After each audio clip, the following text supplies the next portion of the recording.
Good morning and welcome to On the Bench. I'm your host for this episode, Brendan Sinone. I'm joined by Zach Blostein, Chris Nee.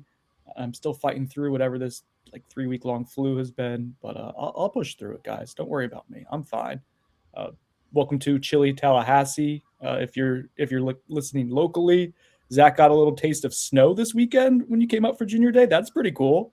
Yeah, I was not expecting that, but we were just standing outside there, outside the facility, and then randomly, I'm like, "Is it snowing?" Like I didn't even know that was on the forecast or anything, and it started really coming down at one point. Buy or Sinone, sponsored by The The Turner Turner Group. Group. Chris did Snow Angels. No, No, because but if I got down, I wouldn't have been able to get back up. he went to the bathroom at one point and then came back like out of the old Moore Center facility, and like it literally looked like he was like a walking like icicle. Like he was like he was like all like this. I don't know how to like explain it, but it was awesome. That was a good laugh. That's pretty I was cool, Chris. Who was the most childlike, either on the beat or just any of the players or coaches who were who was really getting into the snow? Well, when it started snowing, most of the players had already left the facility because I did like a players panel after doing some stuff as a team earlier in the day. Trying to think. I mean, truthfully, I don't know. It was funny because it kind of came and went, and I mean, it kept doing that. And there was one point where it was really flying across pretty good, and that was very briefly lived, but that was about as good as it gets as far as a wintry mix in Tallahassee, outside of what we got last year. Yeah, snow 2 years in a row. A little different sides of the spectrum for the amount of snow, but still 2 years in a row in Tallahassee. Pretty cool. All right, as we get into this episode here, shout out to our sponsors, Chattanooga Whiskey, crushing it in the craft distillery game. Legitimately, everything they do is ranges from unique to awesome, often both. Check out their experimental batches, very cool, but their entry level stuff is also super high end and really value for your bang for the buck's really good there as well. Their 111 proof to me is a gold standard for a value based, high proof, quality bourbon. Yeah, they do really good stuff, and you can find them throughout the state of Florida and really throughout the Southeast at this point. Obviously in Tennessee, you can in Chattanooga, but really throughout the Southeast, they're going global, and it's largely because of us, and I think my consumption of Chattanooga whiskey too over the years probably helped out a little bit as well. And then Biosynone, sponsored by The Turner Group. we got two Turner Groups already in the first 2 minutes of this podcast. Colin, you're getting your money's worth, sir. You're welcome, Colin. Yes. We're not playing victim anymore. Colin, Amy Turner do an awesome job in the home buying, home selling market, state of Florida, help you get where you want to go. Once you get through this chilly weather here in January, start crossing things off the post-holiday season to do a checklist, and you're like, hey, you know what's on the checklist? Buying a home, selling a home. We don't like where we live now. Let's go somewhere else. Colin Turner, Amy Turner help you literally get where you want to go. Good people, work hard, well-connected. If you're looking to get connected with them, let me know. It can help you guys get in touch. All right, gentlemen, 3 junior days here in the first part of the 2026 calendar. And Florida State, it's a newish regime, at least in terms of the front office. And I'm curious to get your thoughts. Zach, you were up here. Chris, you've been at every one of these. The general flow, I don't want us to get too much into the granular. I think people don't want to know a ton of 2027 high school names this early in the process. We'll get into some of that for the diehard recruiting fans out there. But really just the process, who they got on campus, in terms of position groups, what stood out to you guys, the overarching theme, I guess, is what I'm trying to get to here as we get into what junior days look like at Florida State in 2026. Well, I sat down this morning and tried to write essentially do a rundown of each position, what quality player they got in for that position.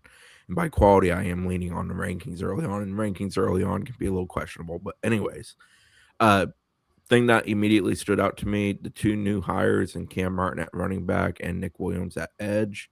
They got their job done. They all had very good groups. For example, at running back, you have Ty Keys, Braden Tyson, Marquise Fennell, who's someone who they view as a running back, and Nigel Newkirk as 4 really good backs that came in over the 3 weekends. And there were a few other backs that came in, including one I know they like a lot who currently is not ranked, for example, who was here this past weekend. And then at edge, edge D-line as a whole, it was just a buffet of really good players. Desmond Malprez, a guy they hadn't had on campus since 24 returns. They land a commitment, Anthony Cavallero, and he was one of the lesser ranked guys they actually brought in at the position. Chicken Gavor coming in, Cameron Pritchett coming in, Sam Lejeune coming in. Those are all big time targets for them. Asher Giotto, who's a 28, who may become a 27. He's another one. So it just stood out to me that those two guys seemingly did their job really well. I didn't think there was a group that was like pitiful by any stretch, but if I had to deem one the worst, I would probably say truthfully the secondary. A lot of unranked guys, a lot of guys that maybe we'll see if they emerge later, but not nearly the strength that the DB group usually has been as a visitor group at Florida State in recent years. And I think some of that is going from a guy like Pat Surtain, who has some star power to the name, to Blue Adams, who's kind of, getting his footing here and changing the region he's recruited in. Zachary, how about you? Yeah. Why wouldn't you follow up there? Why would I? I haven't heard much about Blue Adams and just in general, which is, I wouldn't say it's like necessarily a bad sign, but I don't know if it's a good sign that, not a lot of prospects have brought him up.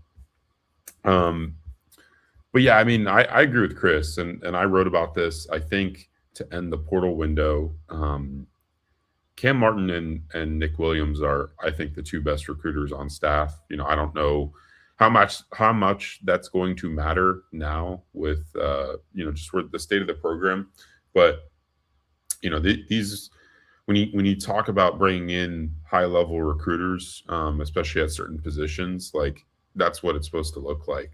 Cam Martin seemingly like attacked the recruiting trail harder than any other coach on staff.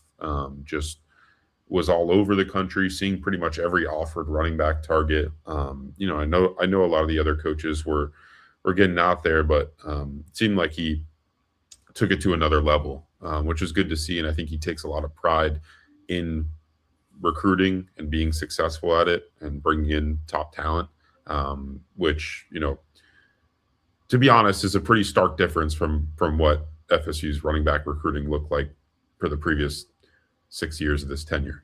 So yeah, that's an encouraging sign. As far as like the whole process of it all, I mean, the new facility is pretty cool. Like I haven't actually been inside of it, but I've seen videos that players and prospects have taken inside. And I do think that helps, having everything in that centralized location, where you can really just have a recruit in there for multiple hours. And, it's not like the old Moore Center, which was, dated, like relative to FSU's, peers, not even peers, but like the old Moore Center was dated compared to like pretty much any like Power 4 school.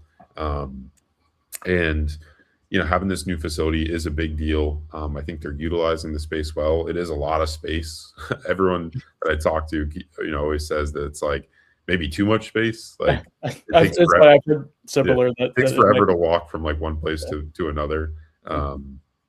But I'm sure they'll find use for that space. But yeah, I mean, so that's part of the process. And then, I think with just this new look staff, I don't know how much has really changed from like the operations of a junior day, but it does feel like a little bit better organized, from like the standpoint of like, okay, this is when guys are arriving, this is when guys are leaving, and they stay pretty much like on schedule when it comes to that.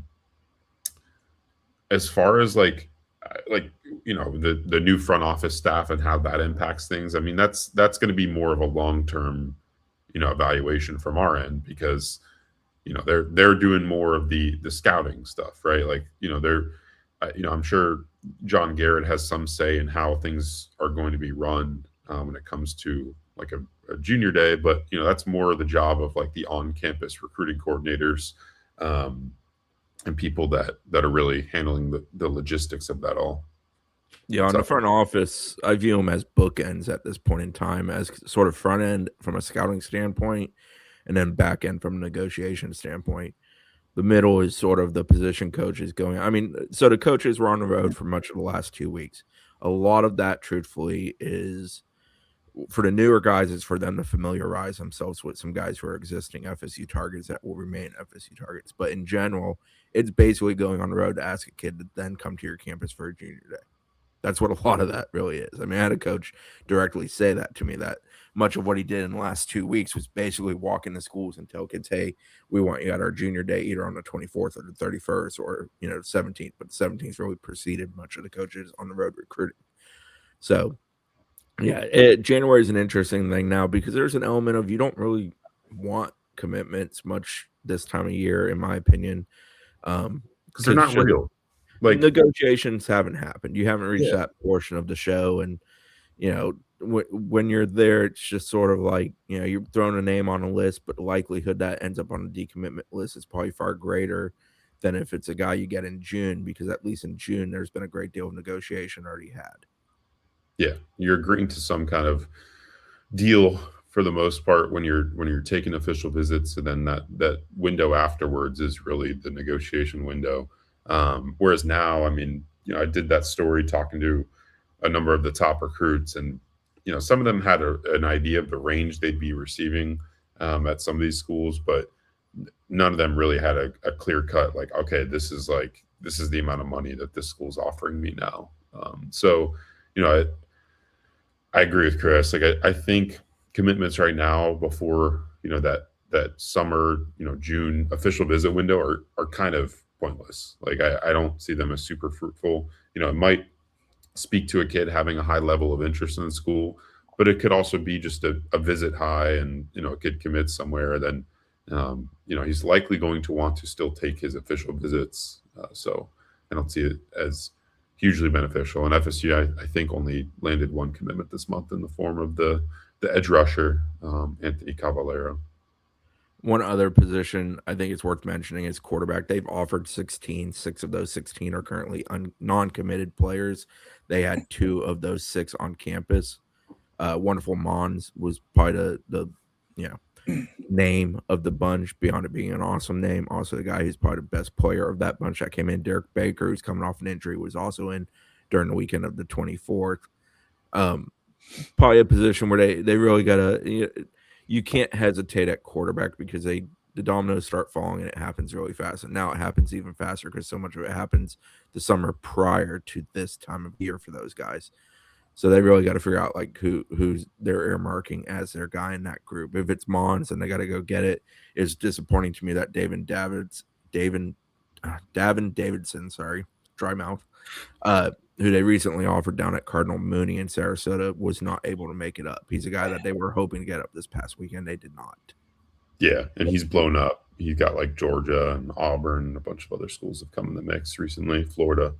I think he's 6'6", over 200 pounds. Like he's a big quarterback target. I'm actually looking to go see him this week, hopefully. But the process for apparently visiting that school is like I got to call like 3 different people. But anyway, that's crazy. Most of the time, you just hit up the head coach. Like, okay, like cool. But apparently, I have to talk to a director of media relations. I'm like, damn, the whole like setup. Yeah, I agree, Chris. I think they need to expand the quarterback board a little bit. They've extended a couple offers. Offers. Davidson's one of those. And but the next step is obviously getting those players to campus, and that'll be what the spring is for. We'll have a pretty clear idea of what their options look like. I think Champ Mons, it sounds like Florida is in a really good spot for him, so that'll be interesting. The funny thing is like the players that FSU's involved with at that position, Derek Baker and Champ Mons, the 2 guys they got on campus in January, both really didn't play much this past year because they dealt with injuries. Because if you remember, Ephraim White did play a lot the year before. Derek really hasn't played a lot at all in his high school career. He's more a guy that you've seen like workout video / 7-on video, and you can tell he's got some ability. But in actual game performances, he's been very limited because he got hurt, I think, game 1 or 2 of this past season.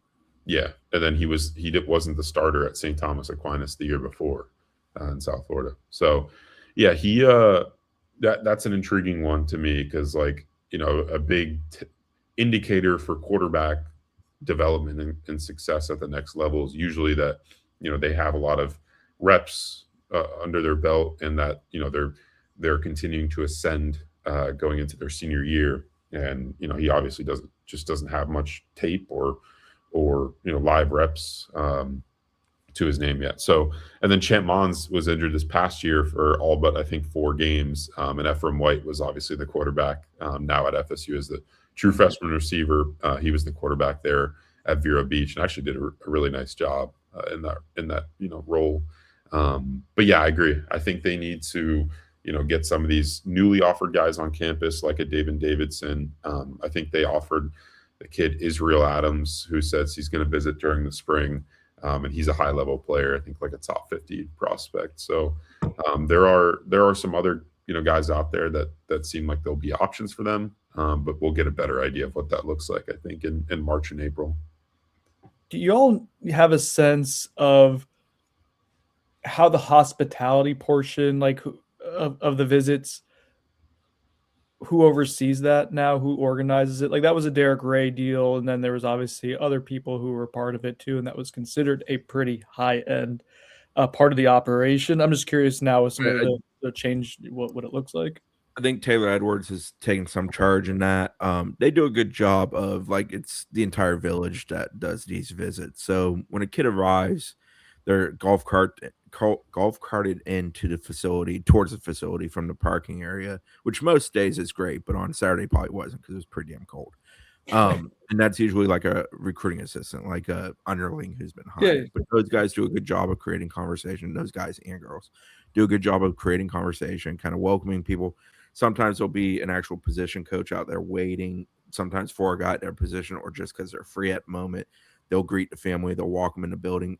On Saturday specifically, they walked everybody in and had like a mass greeting inside because it's a very large area right when you go in the building. Other weeks, I know they've had guys go and immediately go into like a positional meeting for like a one-on-one. So like an offensive lineman with Herb Hand, for example.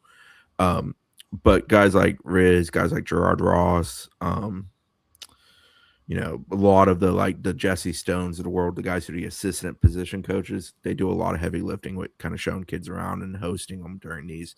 And then the coaches come in more for the meetings and the positional work. And, Norvell's having meetings scheduled throughout the day. But those meetings, impressively, relatively run really well on time. For example, if we're told the last meeting of the day is 2:45 or 3:15, we're seeing that kid at 3 or 3:30. So, like, it is running efficiently. That impressed me over the 3 weekends. The other thing is a vast majority of those who were expected did show up. And that's usually basically you're doing a good job of deciphering the BS in this process, which is important in January because you can't have a kid stringing you along that you think you like, and then you get to March and he doesn't show up in March, and all of a sudden he's going somewhere in June and it's not you, and you've wasted a lot of time. So I think that's an important element to the recruiting process this day and age. Yeah, and one real quick, I think the person that kind of runs the operation side of things is Molly Jacoby. They hired her from UNC last year, and she handles like the operations, organizational side of things with these big recruiting weekends. I think she handles a lot of like the logistics of travel and that kind of stuff. She did a ton in the portal window. So every time Mike came out to greet a kid when they were arriving, for example, she is one right beside them, and she knows who's coming with them. She knows what time they arrived, when they depart. She's got every bell and whistle done, every T cross. She has done a very good job since her arrival at FSU. Yes. Yeah, I was gonna say I like the way she does things. Even there was a player leaving the transfer portal when I was out there one day, and she was like, "Hey, like they got a flight, so please make it quick." It was just cool. So just to communicate it with us is understand what we're doing. I appreciated that. All right, so it sounds like a pretty successful, informative few weeks for you guys of kind of getting some new data points. I think seeing some of the new coaches carrying their weight and then some as recruiters is noteworthy. I think that's probably the biggest thing that I took away from what y'all talked about, but that's interesting. We'll see what dividends it pays as we get into March and some of the spring visits and whatnot, and then kind of sludge until into June, but noteworthy. So let's move on to the other topic that I wanted to get into. I don't know how much time to spend on it, guys, just because it's numbers. and I think people can check out with that. But FSU's finances from the 2025 fiscal year came out. It was a report that you do annually with the NCAA. It was due, I think, January 15th. And so a lot of these like public records requests throughout this, throughout the country have been getting fulfilled and put out there. And you've been seeing some numbers, some trends throughout the country. Florida State released its records to local media who had requested as such, ourselves included, on Friday afternoon. And so we got to look at kind of what the athletic budget was for the 2025 fiscal year. Now, as a point of clarity, when I say 2025 fiscal year, the way the state of Florida works, this is a little confusing, is it basically goes from the summer of one year to the summer of the next. So it's not a January to through December type of deal. So really, this is July of 2024 through June of 2025. So that includes the 2024 football season, the 2-win season, trip to Ireland. So there's some interesting things there that for trends to kind of start monitoring, but you're not looking at the full scope of what the last couple of years have been. Only one portion of it, and even then, someone can take some time to catch up. So, in addition to that, guys, it's also interesting to me. It's like there's a different way in which they're accounting things now as well, and so the finances just look different. What's the smile, Chris? You saying it that way made me think of my dad and his IRS days.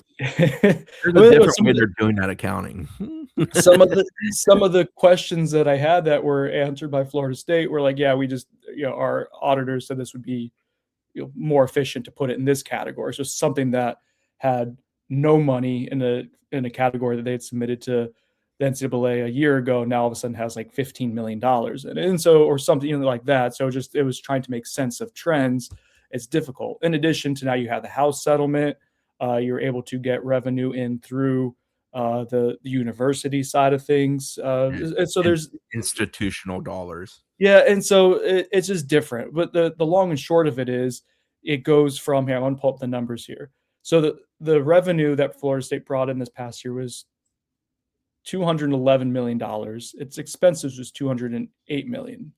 That is pretty significant jump from a year ago in both categories, where you're talking about the operating revenue was $185 million, and the operating expenses was $169 million. So on paper, it looks like less net profit, but we were kind of warned by Florida State, like, hey, that's not necessarily what it means with House settlement and stuff.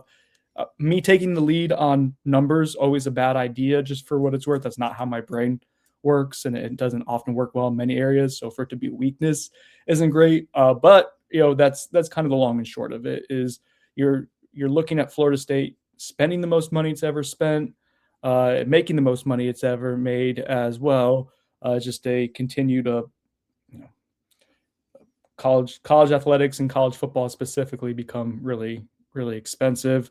One other note is that I thought was interesting is that football was basically the same in terms of revenue generated year over year, but expenses went from 61 million to 85 million. I think a big way that can be explained, at least I think there was like $14 million in debt. Most of that, I think, is facility projects and some spending there. So that's what I found interesting, Chris. I'm not sure if you got time to look over it. I know you're busy, but if you did have any thoughts, I think that'd be appreciated by our audience. No, I tried to look over it as you were working on it, as you were passing things along, and as you did the spreadsheet, I looked at it. Nothing crazy. I mean, the main thing to me is that it just speaks to the fact that like every dollar matters. You've got to generate, and it can't go away. And you got to figure out new ways to generate revenue streams. And to me, that's multimedia rights is a big one because that's a place where you can get large chunks of money quickly. Mm-hmm. It's also about fostering your booster base and increasing every bit of revenue you can get there, because that's going to help you when those margins get tight. Yeah, I think I'm trying to pull up. So they're like multimedia or like their media rights stuff as a conference or as a school, went up a little bit. It went from 32 million to 33 million. But if I look at football specifically, let's see if I can find media rights. It went down, and I think that might just be a matter of like bowl games and stuff like that.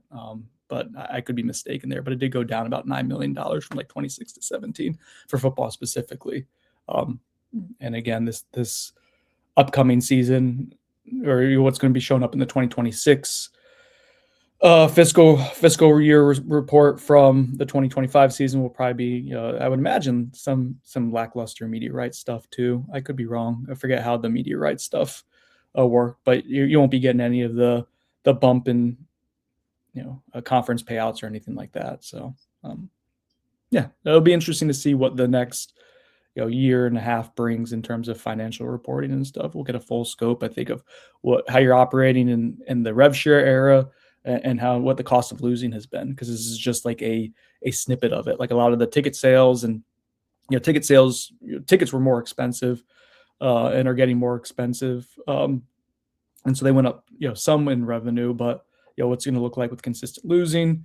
Also keep in mind that a lot of people buy their season tickets ahead of time, and these season tickets were purchased after the 2023 season. So there's a lot of stuff there that still is just like kind of a premature window into it, but big takeaway, it costs a lot of money to be a college football program right now in an athletic department in general. Multi-million dollars for sure, and getting well into to nine figures as well. Moving on, guys, I had just a quick thing to break this up a little bit before we get into some report card stuff on the off season, talk a little hoops as well. I want to know both of your most athletic feats ever, something that you're going to be telling your grandkids about. It's obviously going to be exaggerated over time, right? I think that's how it works. But I want to know, like, did Chris Neat ever dunk a basketball other than the hoop over his shoulder? Hit a key three in a pickup game? Zach, you're muted. Yeah, I want to know your most athletic feat that you've ever accomplished before. Turning off the button. Yeah, believe it or not, I won a cross country race when I was, I can't remember the grade, maybe 9th or 10th grade. And I ran like a 5K in like 18 minutes and something seconds. Yeah. That's impressive. Why? Well, real quick, I thought, like, why the one? Like you won one. What happened to everybody else in that race? Yeah, more so, like, were you really good at it? You just have like a hot streak for that? Like, were you just feeling it? No, I was good at it, but it was one of those races where I want to say, like, I don't know, it wasn't like JV, but it wasn't like for some reason, like our top runners weren't like running in that race. So it was like me, but it was me and like everyone like in my grade, not like people like older than me, I guess. So maybe it was JV. I don't remember. But you just beat up on a bunch of small kids to win the race. Was your kids my age were small? They were all in my grade. Okay. I was basically going against my direct peers. Okay. It was an accomplishment, and I ran a fast time. Good job. Was that your best? Was that your personal record? I actually don't think it was. I think my personal record was in a different race that I didn't even place like super well in. You were it was probably just old. more. It was more competitive. Okay, good for you. Thank you.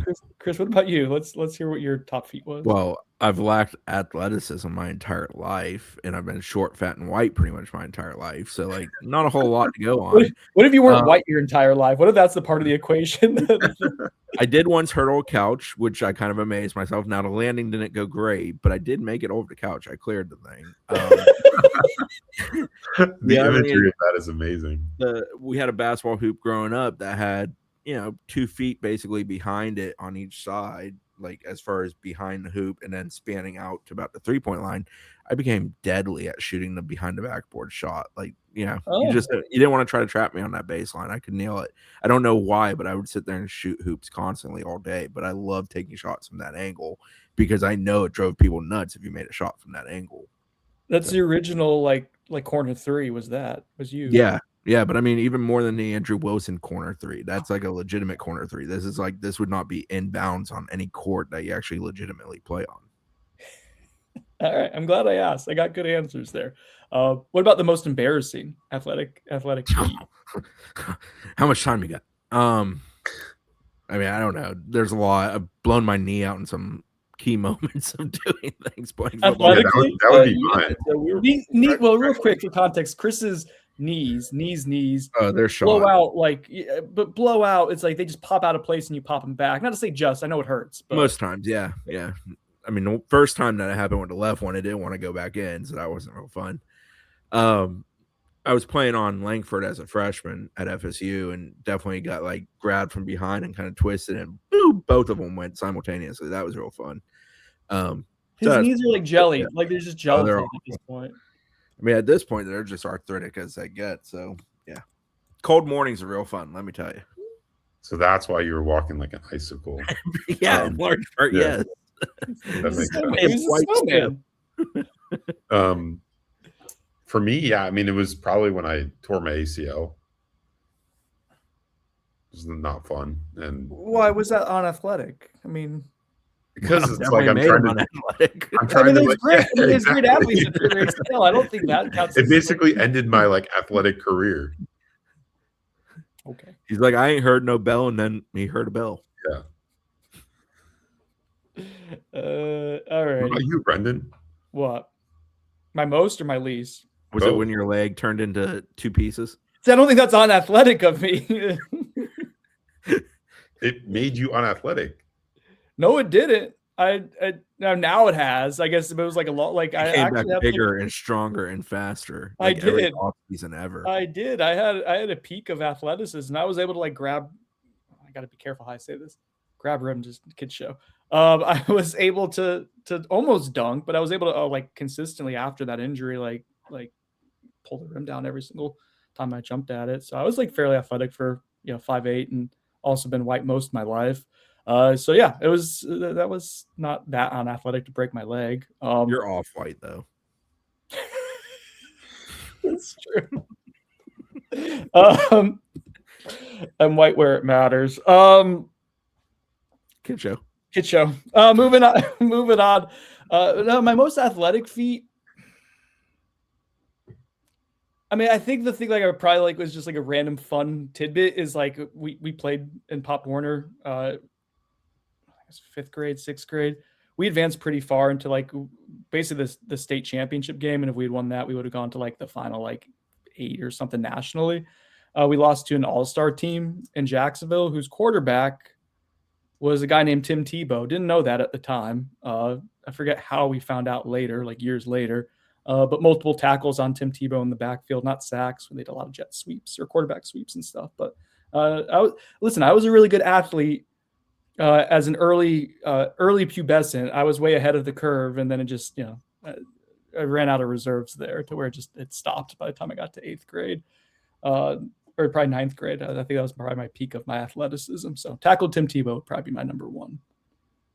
I also hit a game-winning three-pointer, organized basketball, Smith Center League, and I beat Chris Warren in a race. Chris Warren ended up being like a D1 basketball player and played in Italy for like 10 years. I beat him in a race. Now he had like baggy jeans on and like was like not loosened up at all, but like, a win's a win. It was a 100-meter dash and I won. So least athletic, I don't know. Most embarrassing was I remember I missed a soccer ball like in elementary school. It was like right in front of the goal, and I was like right there, and I went to kick it, and I missed, and I fell on my butt. That was embarrassing, but I don't know. It wasn't that bad. Did you watch the hockey game last night? Zach did. Yeah. Did you see when he missed the puck and slashed a dude in the throat? Yes. Yeah, he got a I was penalty. like, and it's a penalty because he did not touch the puck. If he touches the puck, it's not a penalty. But I think the ice was a little choppy, especially early on in that, and like he just whiffed on it. Those outdoor games always scare me that like someone's gonna get seriously hurt. Hockey is crazy. Like the most dangerous, like the fact that they have knives on their feet at any given time is crazy to me. The stick, the fact that you can throw down and fight, and it's the best sport. It's too bad it has not been better marketed for a good chunk of my lifetime because it is a fantastic sport. It's such a neat. It's like they almost want it to be niche. Maybe it's always been niche. I've always viewed it as, especially as ESPN has come and gone with it as a partner, and obviously they're back with them. I've always viewed it as a sport that cares a great deal about ticket sales and people in the seats versus the actual TV product. And yeah, far more regionalized. More of a TV product, yeah. My family's from Hartford, and so the Whalers used to be up there. And my dad said like the best like and we've been to like Magic games deep into the playoffs and NFL playoff games and stuff. He said the best sporting event you can't top is like an elimination game playoff hockey. He said it's crazy. Oh yeah, playoff hockey is like unlike. I mean, they say like the Stanley Cup is the hardest trophy to win. I mean, it's grueling. But yeah, I mean, the last night's game was awesome. The goalie fight. Goalie fights are great too. Coming The back Lightning down came from back 5-1 down. Yeah, Yeah. to win it. It was crazy. All right, back to football, guys. So off season's done. We did some talking and some reflecting on it, but I think kind of getting our thoughts as we transition from off season, dust settled, to now like next week. Like this week, we'll be starting to talk to some of the newcomers, and so I kind of just want to take some inventory and just go over like what we think the off season was for Florida State, context of who you lost, who you kept, who you brought in, as we kind of paint the picture there. I'm going to do it as an old-fashioned, like, position by position. You like that, Chris? Report card style. All right, we're going to do just offense today. And I've done some of this online. That's been specifically over at Knowles 24/7 about the offense and just like portal haul. But I want to go this more overarching, whatever it is. Second time I've used that today. Same time I probably used it wrong. Grade for just what the room is and how it was assembled. So let's start off at quarterback. I'm going to start off the bidding with a C+. Drop the plus and maybe you'll get me. Okay. Zachary, unmute real quick and then we'll dive into it. I was a C, and then they added Malachi Marshall, the starter, obviously. So now it's an A+. Yeah. Yeah. No, I mean, I think C+ is fine. I mean, they have some, like, there is a window, or there's something there. Ashton Daniels can be so, like, there's a potential for him to be something, right? Like, it's not one of these situations where it's like a surefire thing where it's not going to pan out. So I think C+ is fine. I like that they added, Malachi Marshall, the room, veteran guy like Dean DeNoble, and then, Kevin Sperry comes back. So, I don't feel horrible about it, but I also don't feel great. Like, I mean, I do think that there is a ceiling to what this room can be because you didn't go and add a top guy. But, I like that there are some, other pieces besides the expected starter that you feel decent about. So what is your grade, Chris? You said C+, or you said maybe C. I said C. You said maybe I would get you with a C. I just think they got worse from Tommy to Ashton. I don't think Ashton's a better player than Tommy Castellanos. Like, all inclusive. I don't think there's a huge gap between the two personally. There are things that Ashton does better than Tommy did, for example. But I don't like it, and it's also a position that I think I've established that I think they should have valued a great deal and really went all in on, and they did not do that, and it agitates the living hell out of me. Yeah, I mean, that's, if you want to talk about the process part of this, is that your market was limited, I think, with who you could attract, and then given the financial restrictions that you have, you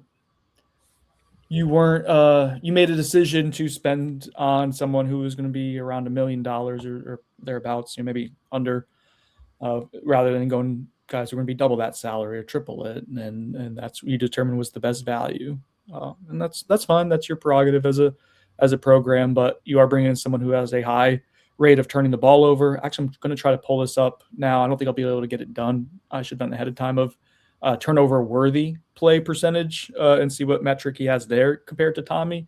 Obviously, Ashton Daniels throws a lot more interceptions, but I'd be curious, like, what, how much of that's bad luck. Because I started thinking that when I watched the Auburn interceptions. I'm like, oh, both of those are just bad luck. Like, those aren't real bad interceptions. But he obviously has a history well beyond just 4 starts last season that goes into the turnover category. But yeah, listen, for a Power 4 program, it's like, that's how I'm grading it. It's like a C to C+ to me.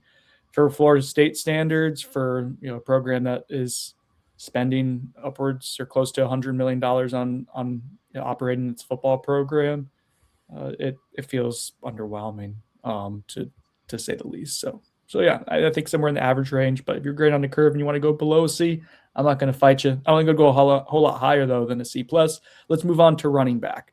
You retain Usman Kroma. You retain Sam Singleton. You then go to the transfer portal, and you bring in Trey Wisner, who is a starting running back at Texas. Doesn't have a super robust yard per carry average in his career, but someone who was productive, basically a year and a half as a starter at Texas, had 1,000 yards 2 seasons ago. What do we think? What are we giving running back? I don't want to start debating on this one. I've done it. I've done it twice now. And Jermani Simmons, had a FAU transfer as kind of a third down back type as well. I'd go like B plus. I think Wisner is a better player than anybody they lost.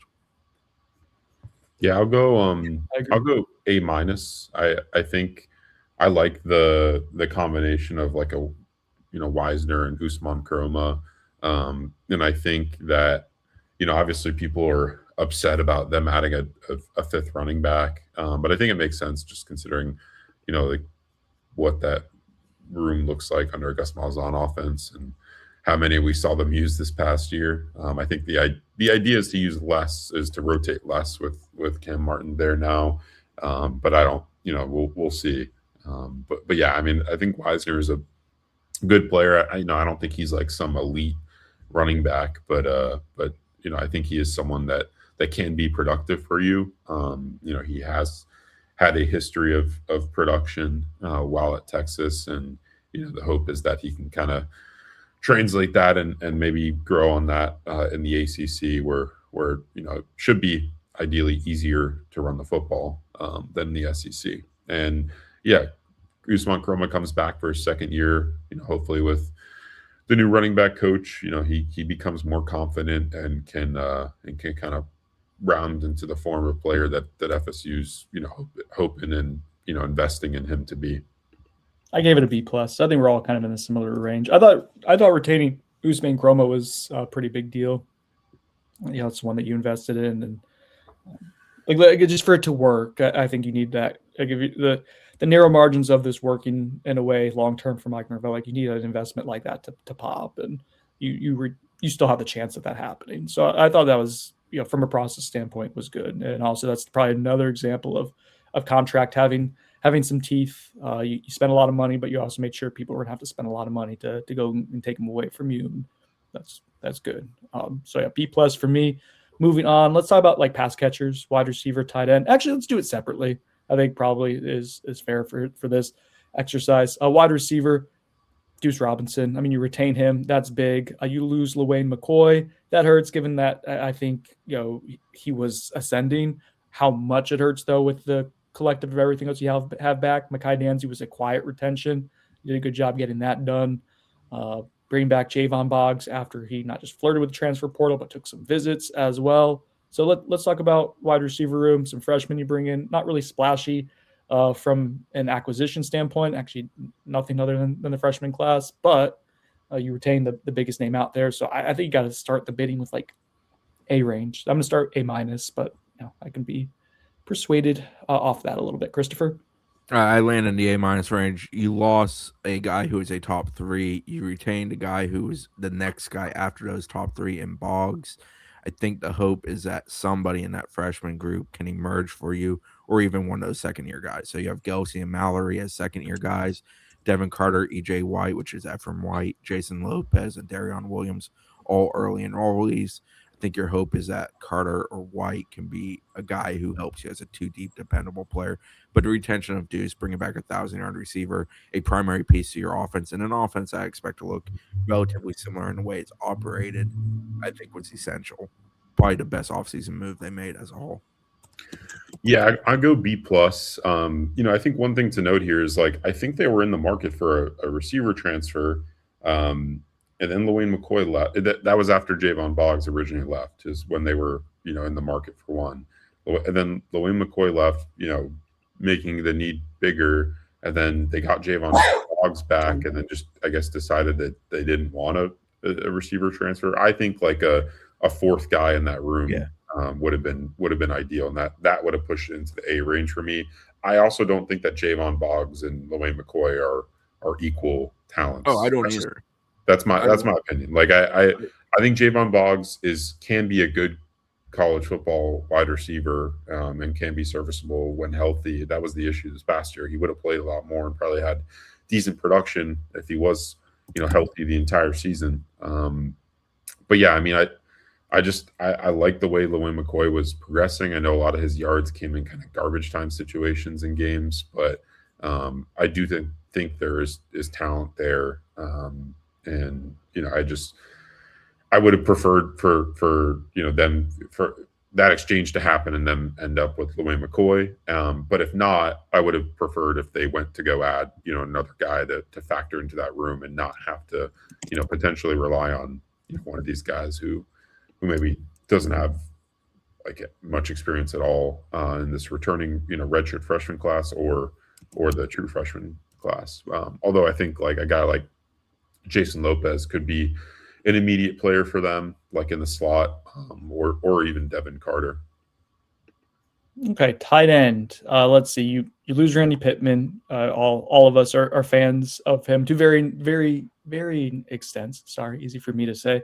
But you lose him. He goes to SMU, so conference not opponent. Wait, you do play SMU? Yeah. Yeah, Labor Day night, buddy. Thanks for paying attention to the schedule release pod. It's been a rough few weeks. You lose Randy Pittman, Marcus and Douglas, who kind of a jag, but still a guy who filled a role as your blocking specialist leaves. You bring in Desario Riles. Is that it off the top of my head? I get it right? Desario Riles, yeah. Okay. From ECU, fun player from a receiving standpoint. He's got some juice there. Low end blocking stuff per PFF. And then it kind of ends there, other than with your freshman additions. So you bring back Landon Thomas after he was going to enter the transfer portal. Amari Williams was more of a defensive end. They were going to keep him there. He transfers out, so no option to use him there. And you bring back Chase Lofton for another season, and what should be he lost most of the season with a hamstring injury, unfortunately, but a guy they're pretty high on. I'll start the bidding here. I think it's a D+. I don't think it was you're below average. You're worse now than I think you were going into last season at the position, and that's problematic to me. Yeah, I was floating on C- D range for them. They're betting big on Landon Thomas and Chase Lofton, that they get something pretty good out of those two from a Landon standpoint as a blocker, but also a capable receiver as Lofton, a pretty high-level receiver, a guy you can flex out and even use as like a receiver type, a true wide receiver type. Riles for Pittman, SMU got the better of that deal. I don't love that room. We talked at length last time about tight end 2 and the need for a blocking tight end. I don't think that's something they did a very good job satisfying. Yeah, that's a room where they're gambling and maybe it hits, and maybe Thomas and Lofton both turn into the players you hope they'll be. And with Riles, that gives you 3 capable ones with 2 talented freshmen coming in. Yeah, that's enough at that position, but you got to hit on all of that for that to prove true. Yeah, I mean, it's a D+ for me. I think it's a lot of projection. I mean, you're projecting Landon Thomas to be a serviceable, at the very least serviceable blocker, and he just hasn't really proven to be that at this point. I think it would take like him, reshaping his body some and just becoming a more physical player than he's proven to be, even in his high school days. Like that wasn't really his calling card. So it's just, obviously we talked at length about that. But yeah, then, I don't think the Riles kid is a guy that's going to have equal impact to Randy Pittman. No. And then, with Chase Lofton, I think he can be a high level receiver, but I don't think he provides you much in the, inline blocking phase. And, that's not what they're wanting him to be, but, we're talking about the totality of the tight end position, and I don't think that they really have that player in there that can really go and be an asset in the run blocking game.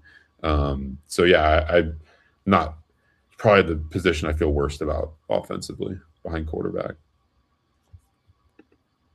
Well, more it's just like for us to feel worse about the tight end positions. Like that's when you can probably hide and scheme around the most too. So it's kind of we've been critical over the years with them over investing in tight end, and so I just for context, like if that's what you didn't allocate your resources to, and that's the least, Yeah, but it's like it's in the context of like, okay, you didn't go spend for a quarterback again. It's like, okay, you'd probably. Well, that'll bring us to the next topic, Zach. Offensive line. You probably did go ahead and spend on someone like Xavier Chaplin, I would imagine. I'm sure that's a 7-figure investment that you're making to get a starting offensive lineman from the Power 4 level. And let's talk about the offensive line. You bring in 5. All 5 of them have starting experience from last season, which is that's good. That's kind of the formula that paid off for you last year. This is more high variance to me because the guys that you're bringing in weren't all at the Power 4 level, which is going to make for some interesting transition and projection stuff as well. Like I do inherently feel slightly lower on this group than I did last year's, but I think the upside of like Xavier Chaplin is still higher than pretty much anything you brought in last year. But he also had a bad year in the in the SEC. He was below average. He had a lot of penalties, I believe. And that was the guy who was considered a pretty big commodity coming out of Virginia, where he was getting better year over year. And then it took a step back at Auburn. That's probably your left tackle. Your maybe right tackle, or he could play guard as Nate Pabst from Bowling Green. He's someone who's had incremental growth each year of his college football career. He's been playing college football for a long time, 42 career games, 38 consecutive starts. A lot of guys with consecutive starts and some durability as well. Same like Xavier Chaplin has 37 career starts, all consecutive. You bring in Braden Joyner from Purdue, versatile interior offensive lineman, was much better at guard a year ago than he was this past season at center. Previously was at Auburn.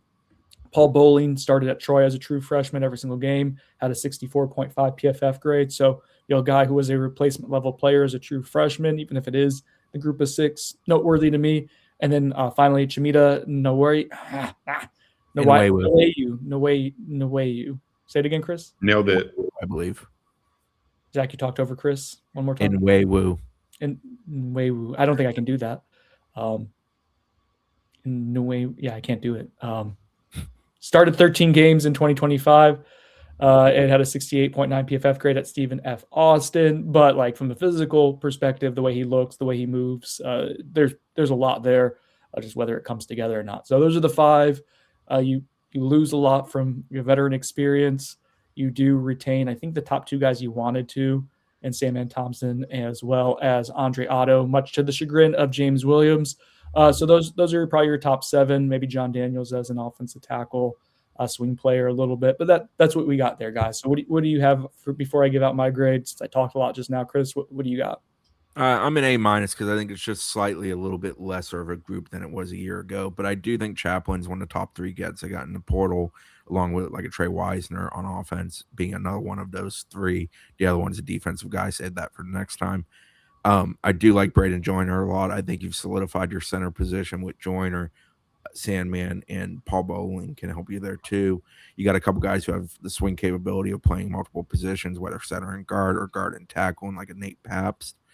I like the group as a whole. I think Herb Hand handles his business very well, personally. He handles his business well. I think I would go A- as well. I agree. I don't think the upside is as great as what this past year's haul was on the O-line, just because of the lack of experience at the highest level of college football. I do like Xavier Chaplin. I think that's going to be a good left tackle get for the system they run. I feel like the other, because I think Paul Bowling is probably more of a long-term play. I think he'll be like a factor this year. But he's obviously only coming off a true freshman season, so he's got a lot more time to get on the field. But the other 3 I think are more wild card types compared to what they brought in this past cycle.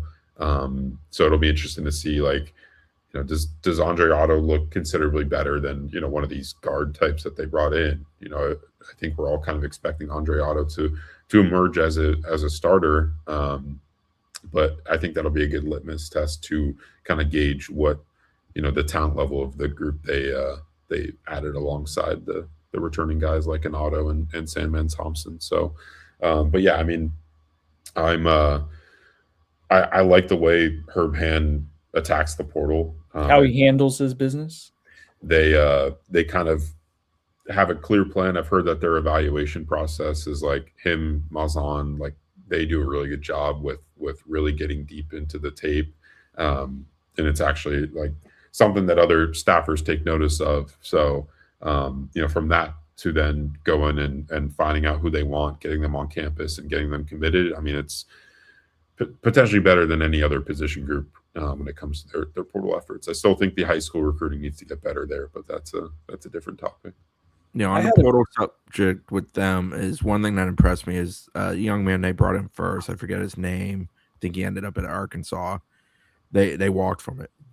Like they didn't hesitate. They had him in. There was something they didn't like. Louisiana. Ryan Williams, I think his name was. Yeah, and you're gonna hit on some of those and you're gonna miss on some of those. But I like that they have essentially conviction to what they do. It's not we have them on campus, we just automatically should take them.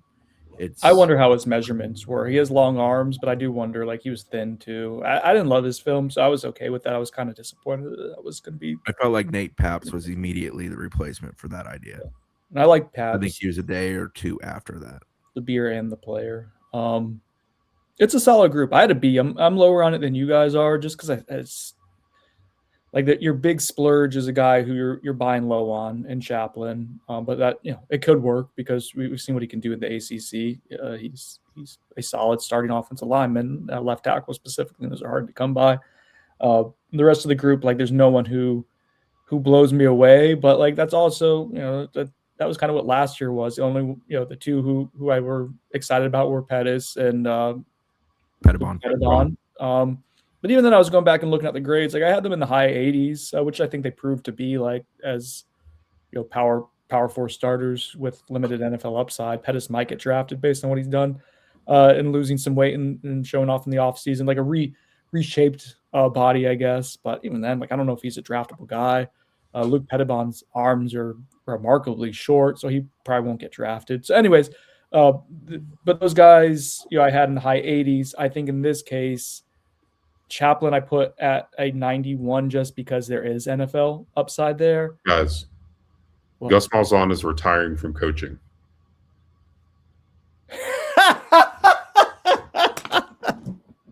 All right, we're about to wrap this up anyways. I love that that's there. I mean, the whole off season was how many weeks? Chris, you want to write that? Yeah. I actually got to take Carson to school. All right. So let me finish this up. We'll start working on it. Brett, if you want to start getting some stuff together on the back end there as we finish up the podcast here, we're here. But this is not the timing of this is absolutely shocking, but this happening is not shocking, largely because we spent weeks trying to convey whether he was coming back or not. And there's talk about him becoming a head coach.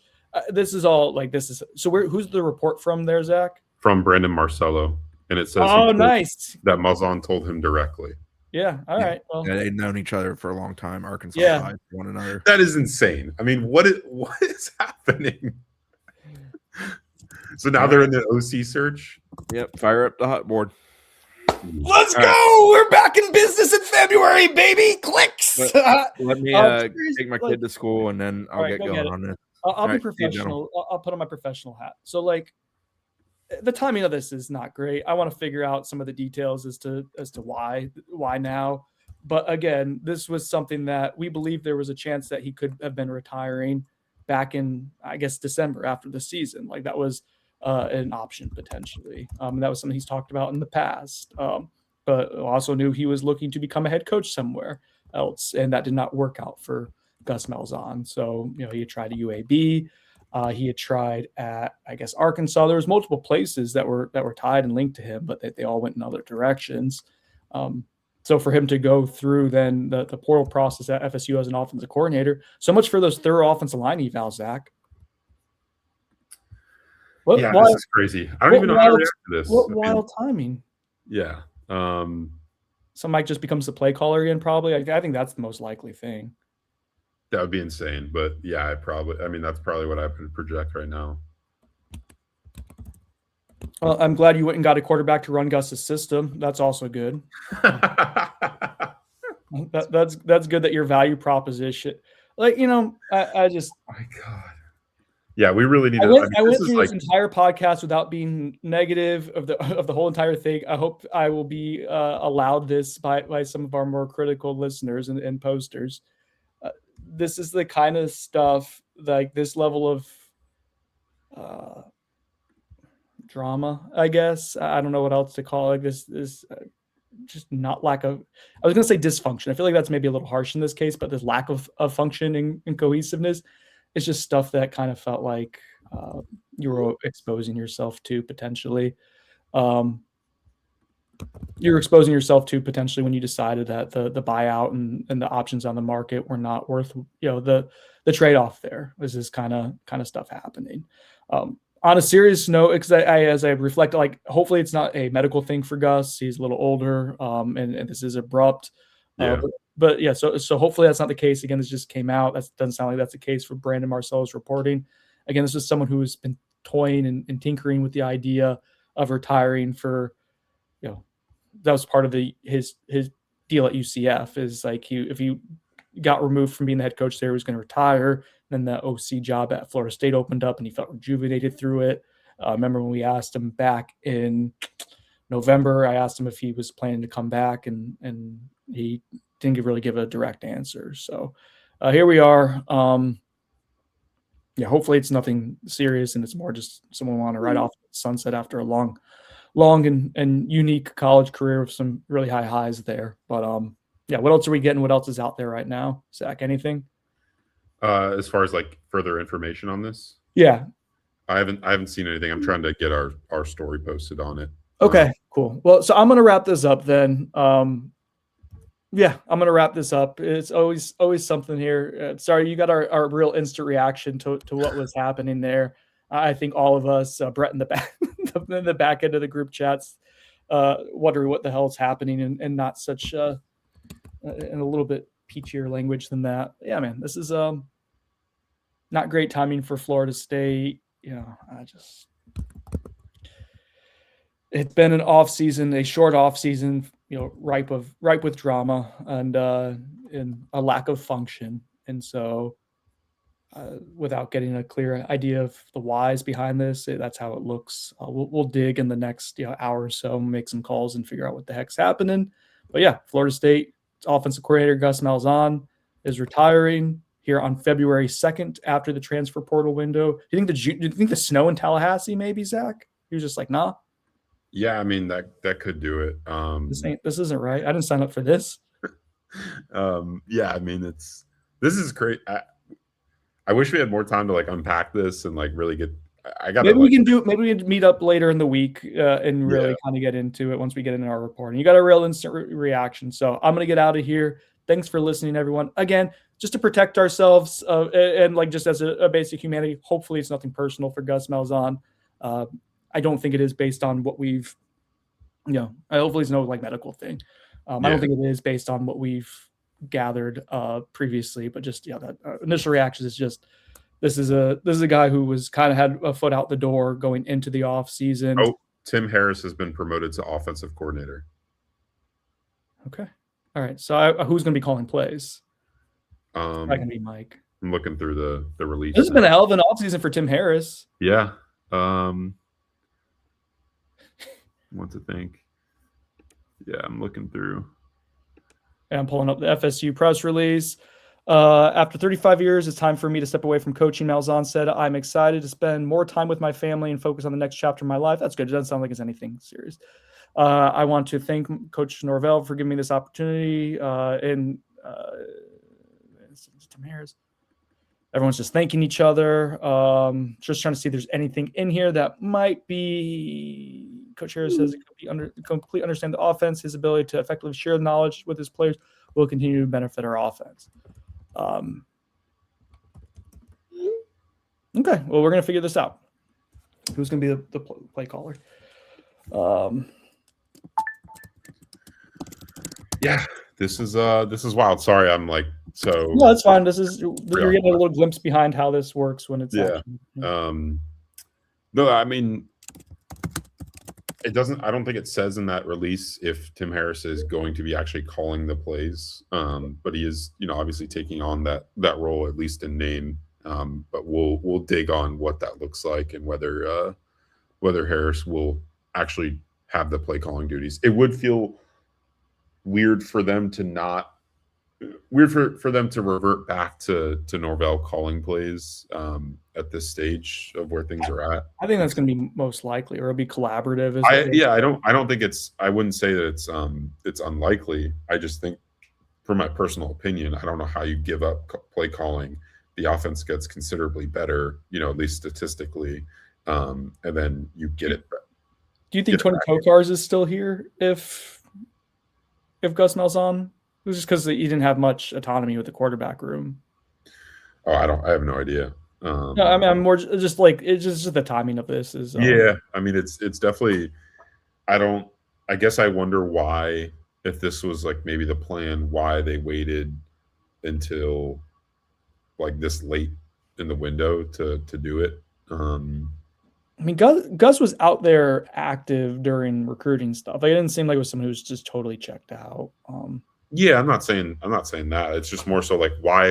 It just doesn't seem like a plan to me. I think the last signing day or whatever that no one really cares about anymore is this week. So it's not even like he waited really for after that. It's just, yeah. I mean, it's super surprising. I kind of thought that this potential development had come and gone, but it is definitely a. I mean, it really shapes up the outlook for what this team is going to be this year, right? I mean, yeah, it does. You just lost your architect of your offense, and like I don't